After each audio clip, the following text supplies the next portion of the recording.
Hi guys, कैसे हो आप लोग। स्वागत है आपका जेई थिंकर्स पे। तो आप सभी को पता है कि आरआरबी जेई का फॉर्म आने वाला है और आप लोगों ने देखा होगा बहुत अच्छा सीट वगैरह भी दिखा रहा। तो अगर वैसे ही सीट आता है तो बहुत अच्छी बात है। इस वीडियो में आपको दिखाने वाले हैं और बताने वाले हैं यहाँ पे दो चीज़। आपको इन दो चीज़ों का बहुत ज़्यादा ध्यान रखना है, ठीक है, क्योंकि सिलेक्शन के लिए काफ़ी ज़्यादा ये इम्पोर्टेंट है।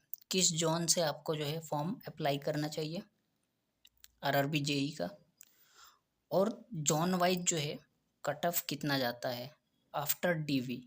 आफ्टर डीवी का मतलब है जो हमारा अपॉइंटमेंट होता है, जो final selection in RRB JE होता है, उसका कट ऑफ कितना जाता है। यहाँ पे सीबीटी 1 का कट ऑफ अलग जाता है, सीबीटी 2 का कट ऑफ अलग जाता है, और आफ्टर डीवी एक और कट ऑफ आता है, वही जो होता है फाइनल कट ऑफ होता है। और इसी कट ऑफ के बेसिस पे आपका सिलेक्शन होता है आरआरबी जेई के अंदर। ये नहीं कि आपका सीबीटी 2 का जो कट ऑफ आता है उसके बेसिस पे यहाँ पे मेरिट लिस्ट बनता है, ऐसा नहीं होता। सीबीटी 2 के बेसिस पे मेरिट लिस्ट नहीं बनता है। आफ्टर डीवी एक मेरिट लिस्ट आता है और उसी के हिसाब से जो है आपको यहाँ पे सीट्स मिलते हैं, ठीक है, मतलब अपॉइंटमेंट मिलता है। तो आपको यहाँ पे दिखाने वाला हूँ मैं, ये बहुत अच्छे तरीके से एनालिसिस किया हूँ। अलग अलग जॉन आप देख सकते हो, मैं यहाँ पे 5-6 जॉन लेके उसका एनालिसिस किया हूँ, तो आपको दिखा दे रहा, बता दे रहा। बाकी आप किसी भी कैटेगरी से बिलोंग करते हो तो आप देख सकते हो। और अगर आप सिविल, मैकेनिकल, इलेक्ट्रिकल, इलेक्ट्रॉनिक किसी से भी हो तो आप देख सकते हो। ये वाला चीज़ आप अप्लाई अपने ऊपर करोगे तो आप खुद का एनालिसिस जो है वहाँ पे निकाल सकते हो और एक सही डिसीजन ले सकते हो सिलेक्शन के लिए। तो यहाँ पे जो है मुजफ्फरपुर जोन से जो है फॉर्म अप्लाई हुआ था 13,000। इसी तरीके से रांची जोन से यहाँ पे 53,000 जो है फॉर्म अप्लाई हुआ था।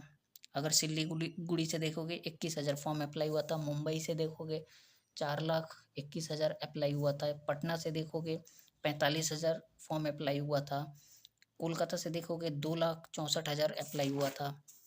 इसी तरीके से मालदा से देखोगे 26,000 अप्लाई हुआ था। भुवनेश्वर से देखोगे 62,000 फॉर्म अप्लाई हुआ था। और बेंगलोर से देखोगे 19,600 समथिंग अप्लाई हुआ था। ऐसे करके अप्रोक्सीमेटली फॉर्म जो है अप्लाई हुआ था। ये 2019 का डेटा है, ठीक है। तो यहाँ पे गाइस मैं किसी एक जॉन को लेके आपको समझा दे रहा, यहाँ पे सब कुछ जो भी लिखा हुआ है, ठीक है। सबसे पहले आप लोगों ने देख लिया कि यहाँ पे 53,190 फॉर्म अप्लाई किया गया है रांची जोन में। उसके बाद यहाँ पे जो है ये सीबीटी 1 है। सीट्स कितने थे रांची में? 365 सीट था। और यहाँ पे सिलेक्शन कितना हुआ सीबीटी 1 में? तो 5,545 कैंडिडेट का सिलेक्शन हुआ, ठीक है। उसके बाद सीबीटी 2 आता है। सीबीटी 2 में सीट तो उतना ही रहेगा ना रांची में। उसके बाद सीबीटी 2 आता है, तो यहाँ पे सिलेक्शन होता है 594, ठीक है।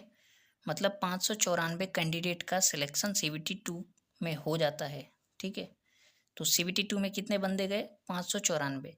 तो ये 594 अब जाएंगे डीवी के लिए, जबकि सीट्स कितने हैं? 365। तो ये 594 में से 365 लोगों को ही जॉब मिलने वाला है, ठीक है। तो यहाँ से बाकी जो बंदे होंगे उनको हटा दिया जाएगा। अब जो है ये हमारा सीबीटी 2 का जो कट ऑफ होता है वो हमारा फाइनल कट ऑफ नहीं होता है। मैं बताया था सीबीटी 1 का अलग कट ऑफ होता है, सीबीटी 2 का अलग कट ऑफ होता है। उसके बाद यहाँ पे तो सीट 365 है और 594 जो है कैंडिडेट यहाँ पे लिया गया है। तो इसमें से जो है कुछ कैंडिडेट को निकालना पड़ेगा। निकालने के बाद जो कट ऑफ निकलता है वो हमारा फाइनल मेरिट इंडेक्स उसको बोला जाता है, ठीक है। तो वो जो कट ऑफ होता है वो कट ऑफ जो है हमारा सिलेक्शन एक्चुअल होता है, या फिर आप अपॉइंटमेंट बोल सकते हो, ठीक है। तो यहाँ पे अब दिखा दे रहे हैं, ये रहा सीबीटी 1, ठीक है, और ये हमारा सीबीटी 2। सबसे पहले आपको सीट्स दिखा देते हैं। सभी जो ट्रेड होता है या स्ट्रीम होता है अलग अलग सीट्स होता है सबका, ठीक है। जैसे मैकेनिकल हो गया, सिविल हो गया, इलेक्ट्रिकल हो गया, इलेक्ट्रॉनिक्स हो गया, तो सबका अलग अलग सीट होता है। सीट का जो है वो अगर आप नोटिफिकेशन में देखोगे तो वहाँ पे कैटेगरी नंबर करके लिखा हुआ है, ठीक है, या फिर आप पोस्ट कोड बोल सकते हो, ठीक है। पोस्ट कोड ये सब है 15, 17, 18, 40। तो मैकेनिकल का जो था वो 15 से 40 था।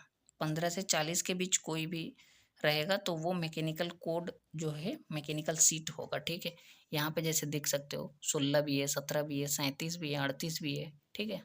इसी तरीके से यहाँ पे अगर कोलकाता में देखोगे तो यहाँ पे 19 भी दिखाई दे रहा है, 36 दिखाई दे रहा, मतलब 15 से 40 के बीच जो भी रहेगा वो सारा जो है आपका मैकेनिकल के अंदर आएगा। तो इसी तरीके से आपका जो भी ट्रेड है आप अपने ट्रेड के हिसाब से देख लेना, सिविल का क्या है या फिर इलेक्ट्रिकल का क्या है, ठीक है। यहाँ पे अब आपको दिखाते हैं, हम मैकेनिकल से तो मैकेनिकल का एनालिसिस किए हैं। मैकेनिकल सीट जो है यूआर में कितना है, ओबीसी में कितना है, मैं ये दो ही कैटेगरी लेके बताया हूँ, जनरल कैटेगरी और ओबीसी कैटेगरी लेके, ठीक है। तो रांची जोन के अंदर जो है यूआर का सीट कितना है, जो जनरल सीट है वो कितना है, 74 सीट है। ओबीसी का सीट कितना है मैकेनिकल का, 37 सीट है। तो अगर रांची जोन में देखा जाए तो 74 यूआर सीट और ओबीसी का 37 ये सीट है, ठीक है। अब यहाँ पे सीबीटी 1 एग्ज़ाम होता है, इसका कट ऑफ निकल के आता है ये हमारा पोस्ट कोड 15 के लिए कट ऑफ निकल के आता है 67, पोस्ट 17 के लिए आता है 73, पोस्ट 18 के लिए आता है 75 कट ऑफ, पोस्ट 40 के लिए आता है 70 कट ऑफ। तो ये जो है हमारा कट ऑफ गया है यूआर का। इसके बाद ओबीसी का कट ऑफ देख सकते हो, ये 67 है तो ये 62 गया है, 73 है तो यहाँ पे सीट ही नहीं है, ओबीसी का सीट नहीं है। ये वाला जो कोड है ये सीट यहाँ पे अवेलेबल नहीं है रांची के अंदर। उसके बाद 75 यहाँ पे क्या है, पोस्ट कोड 18 का, और यहाँ पे ओबीसी के लिए 71 गया है, 66 गया है, यहाँ पे 70 यूआर में गया है, जो यहाँ पे 66 गया है, ठीक है। तो ये आपको समझ में आ गया, ये कोड है, ठीक है। मतलब कोड मतलब सीट, सीट जो होता है पोस्ट होता है, तो वो अलग अलग पोस्ट होता है, ठीक है। आप जाकर नोटिफिकेशन के अंदर देखोगे तो ये पोस्ट दिया हुआ है वहाँ पे और लिखा हुआ है कौन क्या पोस्ट है नहीं है, ठीक है। अब देखो, अब ये सीबीटी 1 का कट ऑफ आ गया। अब जो है ये निकलता है सीबीटी 2 का कट ऑफ, ठीक है। यहाँ पे तो ये पोस्ट कोड फिर से वही कोड लिखा हुआ है, ठीक है। यूआर ओबीसी, यूआर ओबीसी, ये हमारा सीबीटी 2 का जो रिजल्ट आता है उसका जो कट ऑफ होता है वो कट ऑफ ये रहता है। तो ये 628 यहाँ पे कट ऑफ गया है पोस्ट 15 के लिए, पोस्ट 15 के लिए यहाँ पे फिर से गया है 617, उसके बाद 17 के लिए यहाँ पे गया है 645, इस पोस्ट के लिए 18 नंबर पोस्ट के लिए 636 गया है, 624 गया है पोस्ट नंबर 40 के लिए, ठीक है। ये गया है ओबीसी में 621, 614, और यहाँ पे पोस्ट ही नहीं है तो कट ऑफ जाने का कोई मतलब नहीं बनता। 625 गया है और 630 गया है यहाँ पे, ठीक है। ये समझ में आ गया। अब देखो ये सीबीटी 2 का कट ऑफ यूआर का ये है और ओबीसी का ये है, ठीक है। ये कट ऑफ है। अब इसमें क्या होता है कि यहाँ पे कितने बंदे सेलेक्ट हुए हैं, ये सीबीटी 2 है, सीबीटी 2 में 594 बंदे सेलेक्ट हुए, ठीक है। लेकिन सीट कितना है, 365। तो कुछ बंदे को इधर से छांट के निकालना पड़ेगा, उनको वेटिंग लिस्ट में डालना पड़ेगा, और जो वेटिंग में रहते हैं उसका कंफर्म नहीं है कि भाई आपको मिलेगा ही, क्योंकि जब तक यहाँ से कुछ बंदा नहीं छोड़ेगा तो आपको वेटिंग से यहाँ पे चांस नहीं मिलने वाला, ठीक है। तो यहाँ पे अब जो है फाइनल मेरिट लिस्ट बनता है, इसमें से जो बंदे हैं उनको मेडिकल करा के और उसके बाद मेडिकल के बाद जो ये डीवी वगैरह करा के उनको छांट के निकाल के फिर जो है एक और कट ऑफ जारी होता है, उसका जो कट ऑफ निकलता है उसका नाम है फाइनल मेरिट इंडेक्स, और इसी के बेसिस पे आपको जो है जॉब मिलता है। तो अब आपको बता दें ये रहा सीबीटी 2 का कट ऑफ जो कि 628 गया था पोस्ट कोड 15 का, ठीक है। यूआर में कितना गया था 628, सीबीटी 2 में वही आफ्टर डीवी कितना हो जाता है 664 हो जाता है। तो यहाँ पे देखो, यहाँ पे जो बंदा 630-35 लाया होगा उसको जॉब नहीं मिलेगा भाई, लेकिन वो सीबीटी 2 के लिए सिलेक्शन तो लिया है लेकिन उसको जॉब नहीं मिलेगा, उसको वेटिंग लिस्ट में डाल दिया जाएगा, क्योंकि इसका जो कट ऑफ गया है ये जो है ये 664 कट ऑफ किया है, ठीक है। तो 664 वाले के जो ऊपर होगा उसको जो है ये पोस्ट नंबर 15 मिलेगा, और यहाँ पे ये भी पोस्ट नंबर 15 के लिए गया है तो ये 650 गया है। तो ये 650 से जिसका ऊपर होगा या 650 जिसका होगा उसको मिला होगा ये सीट, ठीक है। उसके बाद सीट नंबर 17 जो है इसका देखो यहाँ पे 645 है, लेकिन यहाँ पे 662 गया है, तो 662 वाले को मिला होगा, या फिर 662 वाले से जो ज़्यादा होगा उसको मिला होगा। 636 और 651 यहाँ पे गया है, 624 है यहाँ पे, और फाइनल 716 गया है, देख सकते हो यहाँ पे 716। वही ओबीसी में आप देख लो 621 है तो 657 गया है, 614 है तो 635 गया है, 635 पे इसको मिला होगा, 614 या 620, 25, 30 वाले को नहीं मिलेगा, ठीक है, इसको मिला होगा 635 वाले को। 706 ये इसका कट ऑफ जो है काफ़ी हाई गया है। सो गाइस ये सब आपको समझ में आ गया होगा, ठीक है। अब आपको बताता हूँ ये 706 या फिर ये 651, 662 ये सब क्या कट ऑफ कैसे निकलता है। तो नॉर्मली जो है उसका एक फार्मूला होता है, बट मैं ओवरव्यू आपको दे देता हूँ, ठीक है। लेकिन आपको पहले दिखा दे, यहाँ पे एक चीज़ देखो, यहाँ पे ये मुजफ्फरपुर जोन के अंदर, ठीक है, ये देखो 18 नंबर पोस्ट का, 18 नंबर जो पोस्ट है इसका कट ऑफ कितना गया है, 834 गया है। जबकि यही 18 नंबर अगर रांची के अंदर देखोगे 18 नंबर, तो इसका देखो 651 गया है। मतलब कितना डिफरेंस है, 834 और यहाँ पे 651, ठीक है। तो यहाँ पे जो 800 से कम होगा उसको ये सीट भाई नहीं मिला होगा। यहाँ पे जो 700 जिसका होगा उसको ये सीट नहीं मिला होगा, लेकिन यहाँ पे देखो वही सीट, यहाँ पे कट ऑफ कितना गया है, 651 गया है। 600 मतलब 700 से भी कम जिसका होगा उसको यहाँ पे ये सीट मिल गया होगा। तो इसीलिए ये डिसाइड करना बहुत ज़रूरी होता है। और ये इतने सारे मैं जोन का जो है एनालिसिस किया था, तो सोचा कि आप लोगों को बता दूं। तो यहाँ पे जो मैं आपको दिखा रहा है ये रांची में ये 706 और 682 ये कहाँ से आया, ये सबसे हाईएस्ट है ओबीसी का, ठीक है। तो मैं इसी को यहाँ पे आपको दिखा रहा, ठीक है।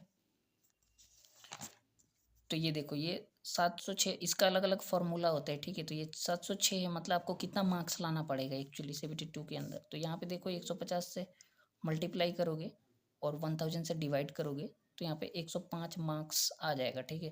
मतलब आपको CBT2 के अंदर आपको 105 मार्क्स लाना पड़ेगा, तभी जो है जाके आपका सिलेक्शन RRB JEE के अंदर होगा। 105 से ये अप डाउन भी हो सकता है, ठीक है, क्योंकि ये बहुत सारे फैक्टर पे डिपेंड करता है। मैं आपको बताया ये सब फैक्टर पे आपको जो है ये कट ऑफ डिपेंड करता है, ठीक है। ये मार्क्स भी ये सब मतलब फैक्टर पे डिपेंड करता है, ठीक है। तो ये जो है मैं ये मतलब ऐसे आपको कैलकुलेट करना सिखाया, ठीक है। अब ये हो सकता है 100 नंबर भी 105 भी हो सकता है, या फिर 95 भी हो सकता है। मतलब इतना रेंज में आपका ये नंबर जो है ये नंबर आपका आ जाएगा, ठीक। तो गाइस ये सब जो मैं आपको समझाया ये आशा करता हूँ आप लोग समझ गए होगे, ठीक है। तो टाइम ज़्यादा नहीं मिलता है और मैं अपने चैनल पे उल्टा पुल्टा चीज़ भाई अपलोड नहीं करता, ठीक है। तो ये काफ़ी इम्पोर्टेंट था तो मैं आप लोग को बता दिया। और ये मेरा राइटिंग उतना अच्छा नहीं है क्योंकि जल्दी जल्दी में जैसे तैसे लिख के भाई आप लोग को बताया, ठीक है। आप किसी भी ट्रेड से हो आप अपना एनालिसिस कर सकते हो, इसी टाइप से आपको एनालिसिस करके ये डिसीजन लेना है कि आपको किस जोन से फॉर्म भरना है, ठीक है। नहीं तो आपका कट ऑफ जो है काफ़ी ज़्यादा हाई जाएगा, फिर आपको सीट्स वगैरह नहीं मिलेगा। तो ये सब चीज़ डिसाइड करना है, इसलिए मैं इस वीडियो को बनाया, ठीक है। तो मिलेंगे फिर नई वीडियो में।